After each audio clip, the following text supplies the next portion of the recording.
اسمح لي النهارده اقول لك ان انا جايب لك الهامستر بس مش الهامستر بلس. فرق كبير قوي في السعر بين الهامستر بلس والهامستر العادي. السكوتر ده موجود في معرض كاش باك.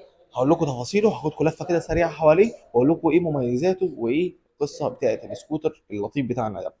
هنا انت ما بتدفعش اي سيرفيس ولا اي صيانات ولا اي حاجه. الصيانات بس الوحيده اللي انت بتدفعها التيال مع العمر الافتراضي والبطاريه نفس القصه. طب البطاريه هنا ايه؟ البطاريه هنا ليد اسيد مش ليثيوم. تمام، عندك الشاشه ال سي دي، عندك جنوط 12 72 فولت 20 امبير 2000 واط، موجود في معرض كاش باك. مفتاح كمبيوتر كيلس وبوتن ان انت تضغط عليه تستارت السكوتر. القعده بتاعته عايز اقول لكم قعده مريحه جدا وكويسه جدا. انا طولي 175. طبعا السكوتر مزود بامان، يعني بصوا بحاول امشي بالسكوتر، بصوا مش عايز يتحرك. بصوا انتوا متخيلين انا هقع اصلا، هو عمال انا امشي قدام يروح راجع بيا قدام وورا.